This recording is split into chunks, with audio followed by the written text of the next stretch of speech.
How's it going, everyone? Welcome back to Boylei Hobby Time. This week I made a scene of some miners exploring a cave somewhere in the Rocky Mountains, and I had a pretty great crafting material to work with.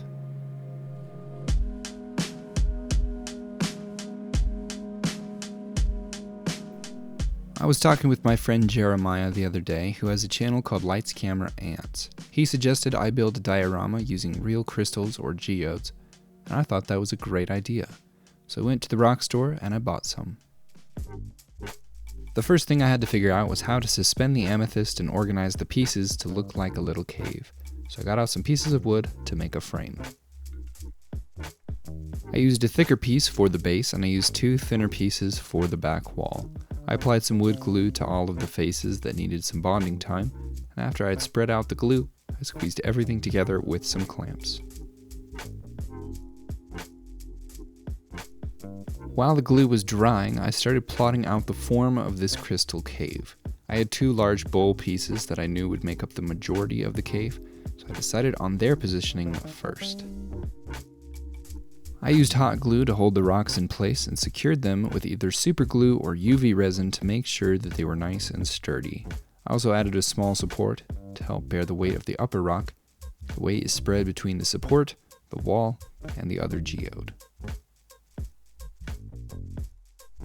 I then filled in some of the gaps around the outside, and I rounded off the shape of the cave with some of the smaller clusters. I also broke up the long, thin, standalone crystals that I had by smacking them with a hammer. That way I could use both the large colorful side and the gray side instead of just one or the other. I stuck all the shards around the formation like teeth, which hopefully gave the cave a little bit of extra personality and character. At this point, the glue on the base was cured, so I was able to remove those clamps. In the Rocks and Minerals section at the Museum of Nature and Science in Denver, there is a large rock exhibit with a lot of stalactites and stalagmites. There's a section at the back of the exhibit that is pitch black, and this mysterious void always scared me as a kid, so I decided to add something similar to this diorama using Black 3.0. I painted it on at this point so I could reach everything and I didn't worry about messing anything up later. After that, I crinkled up some butcher paper to create some lightweight mass to fill in all the gaps around the rocks.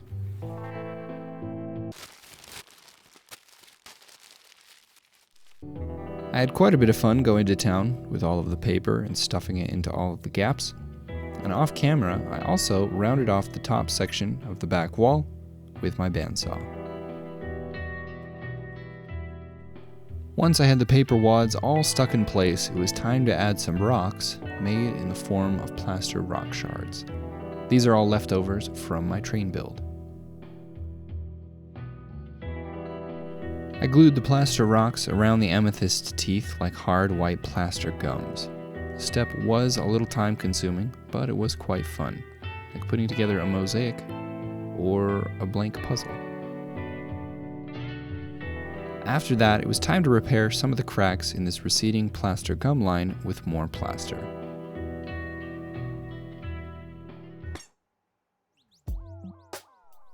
I mixed up some perfect plaster, and for once I did not add any paint or Mod Podge, just water this time. I filled all the gaps around the wooden base as well as some of the more unsightly looking cracks between the pieces of plaster rock. I smoothed out the edges with my finger, and after the plaster was dry, I began to add some paint. The idea with the paint was to mimic the bluish-green ring that sits around the amethyst geode, so I painted on a line of green, and then I followed it up and blended it with a line of blue.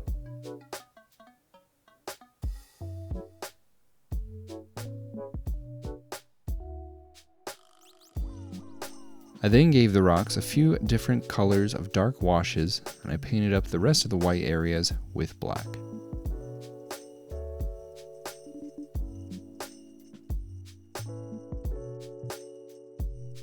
The next step in the painting process was to give everything a light gray dry brush, followed by a pure white dry brush to bring out the edges of those rocks.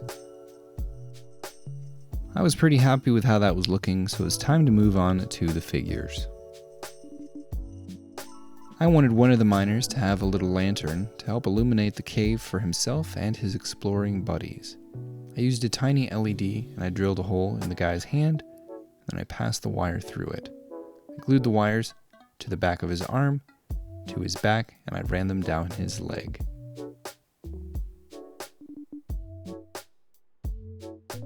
I drilled some holes in a little styrene tube. I glued it over the light.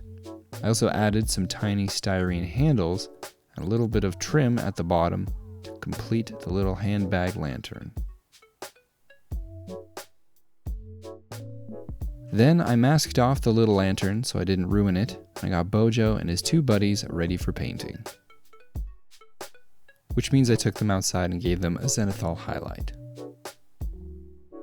Like I mentioned at the beginning of the video, the idea for this build was given to me by Light's camera Ants. He's going to be building an ant habitat using some real amethyst clusters soon. So if you enjoy this build and the amethysts in it, head over to his channel and watch him build that. I'm sure it's going to be awesome. These miners and this diorama are set in the wild imaginary west, but the crystals that they have just found are just crystals, not a power source for their machines. Things in this world don't run off crystals.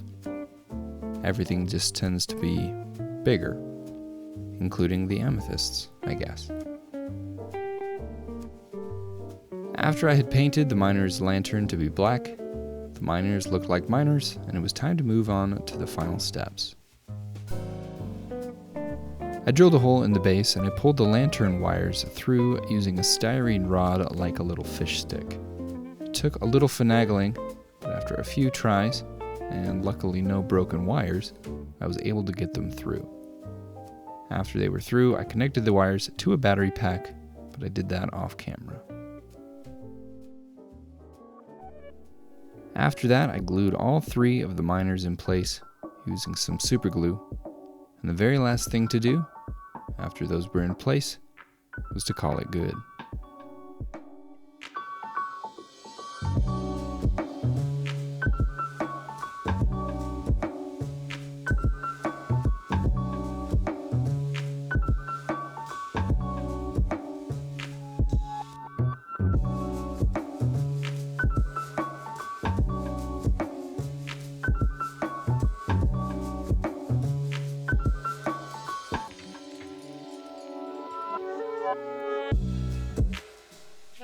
That is it for this video. Thank you all so much for watching. Hope you enjoyed. Huge shout out as always to my awesome patrons. You guys are the best. Hope you all have a great week. I'll see you next time.